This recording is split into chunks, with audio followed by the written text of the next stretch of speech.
तुम्हाला व्यवसाय करायचा असेल आणि तुमच्याकडे भांडवल नाही तर तुम्ही काय कराल?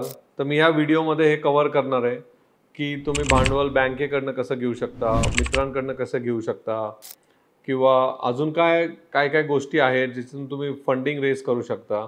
तर हे सगळं आपण या व्हिडिओमध्ये कव्हर करूया.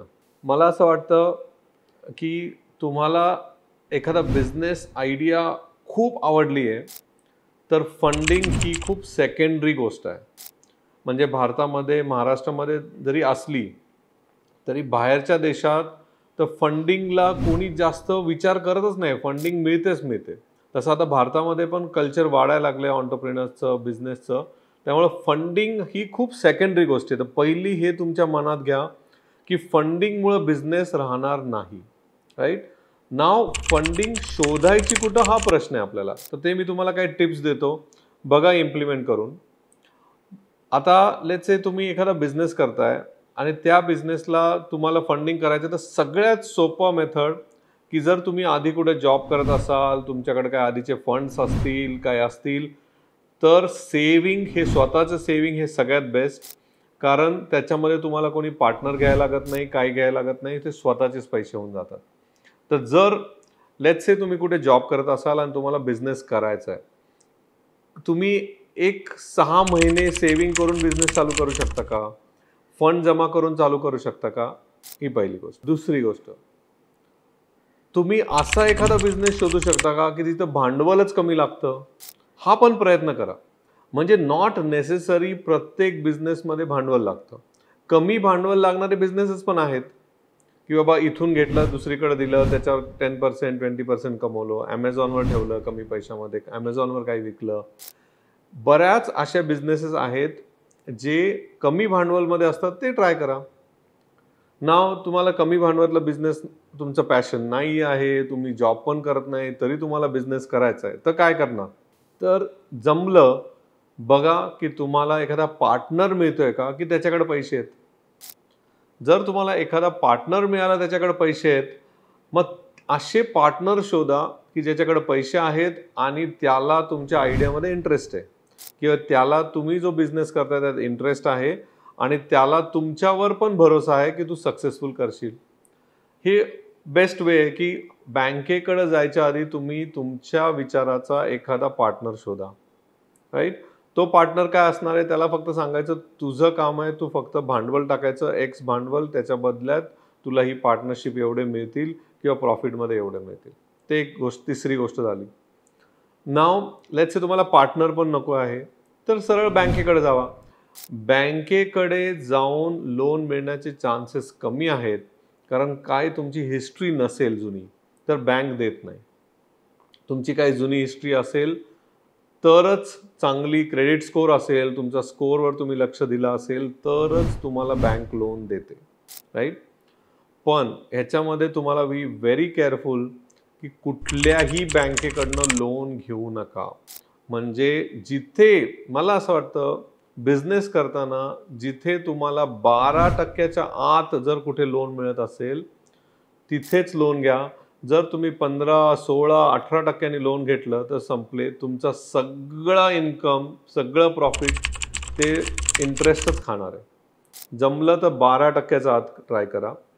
नाव लोन घेताना काय होतं, बरेच लोक लेट्स से मला लोन घ्यायचं आहे आणि मला 10 लाखाची लोनची गरज आहे, पण मला माहिती आहे की मला 10 लाख लोन मिळणार नाही कारण माझी क्रेडिट हिस्ट्री नाही, मी कधी लोन घेतले नाही, है ना. तर आपण काय करतो, लगेच स्टॉप करतो. तसं करू नका. तुम्ही काय करा की पहिल्यांदा त्याला बँकेला विचारा, ठीक आहे मला 10 लाखाचं लोन पाहिजे, बँक नाही म्हणेल, मग त्याला म्हणा ठीक आहे मला किती देणार तुम्ही? ते म्हणले मी 1 लाखापर्यंत देऊ शकतो, तर लगेच घ्या. कारण ते 1 लाखाचं लोन तुम्ही जर रेग्युलर त्याच्यावर इंटरेस्ट दिला, प्रिन्सिपल देत राहिले, तीच बँक तुम्हाला एका वर्षामध्ये 1/5 करून देईल. कारण त्यांना कळालं की तुमचा बिझनेसही चालतोय, तू घेतला पण आहेस पैसे, तर ते लोनला लगेच बंद करू नका की मला 10 नाही तर नाही, असं नाही.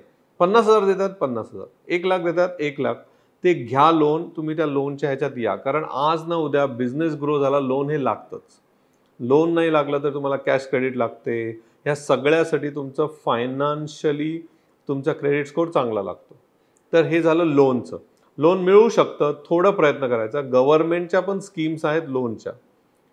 तर त्याच्यामध्ये MSMEच्या किंवा स्टार्टअप इंडियाच्या काही स्कीम्स आहेत.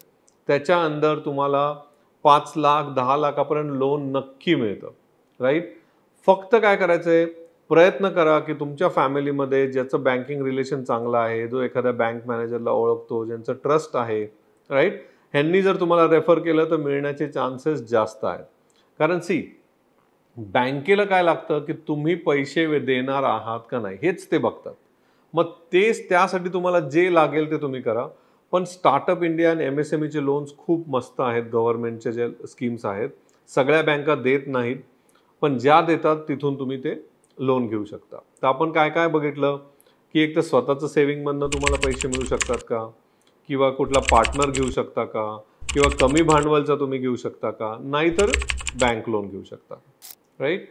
नाव ह्याच्यानंतर येतो, जर तुमची आयडिया खूप फंटॅस्टिक असेल आणि जर तुमची आयडिया स्केलेबल असेल किंवा दुनियामध्ये कोणी खूप कमी लोकांनी हे केले असेल तर तुम्ही इन्व्हेस्टरकडे पण जाऊ शकता. इन्व्हेस्टर्स काय असतात, ते पैसे घेऊन बसलेले असतात. त्यांचं ध्येय काय असतं की लेट्स से मी याच्यामध्ये 50 लाख किंवा 10 लाख लावले तर माझे 2 वर्षात त्याचे डबल होतील का, 1 वर्षात डबल होतील का, 5 वर्षात ट्रिपल होतील का, हे त्यांचं असतं. तर ते तुमच्याकडे बघतात हा बिझनेस वाढेल का, मग मी यातनं कसे पैसे कमवेल.